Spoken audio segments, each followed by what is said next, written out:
Which game is going over today? Garion, we'll start with you. Yeah, this isn't really a slate that I'm pumped to take many overs on. We've got like Golden State, who has hit the fewest overs of any NBA team this season. Great matchup against the Pelicans, I guess, but we don't really know the status of Steph Curry. You've got the Knicks and the Celtics. They've been unders machines all season long as well. I guess I would just say I'll take the over in whatever game Detroit's playing in right now. Their defense looks so atrocious last night. Gave up 140 points. They're on the second night of a back-to-back. So realistically, that unit alone could do enough to make any over hit. But I'm not even crazy confident about that one because their offense is so terrible. So I'll say the Pistons game, but I don't feel overly strongly about it.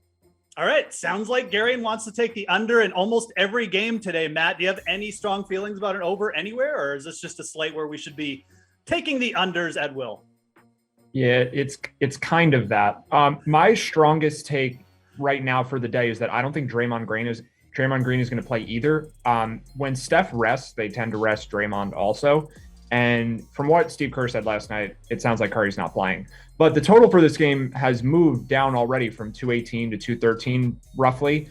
And the problem is I can't really recommend anything based on Green not playing because even though he's a really good defensive player, you would think, oh, maybe there'd be some overs when he's out. He also drives the pace of the game too. So I think that's kind of a wash as far as the total. So that's not really very exciting. More of a spread and props thing, but not for totals. So if I have to pick one, I'm going to say that the over hits in New York, Boston. To me, it's an overcorrection that the total has dropped 3 points. It was 211. Now it's 208. Maybe it should have been 211. And people are betting unders in this game. That's what it seems like. This is the one where the public is on the under. So I'll go over for that reason. Okay, Nick. Matt's taking the New York game. Garion's semi-targeting the Detroit game, although it sounds very reluctant. Do you have any strong overs for us? Or again, is this just like a slate we should be taking unders?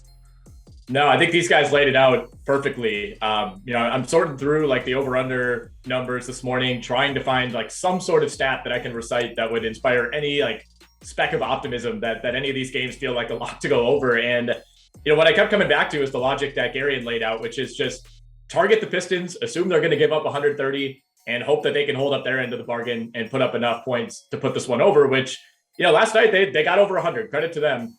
They gave up 140 to the Charlotte Hornets. Chances are Memphis isn't going to put up a total that large. But this is a Grizzlies team that certainly is more talented, has a ton of options beyond Ja Morant, beyond Jaren Jackson. So if I had to pick, that's the game I think I would lean toward.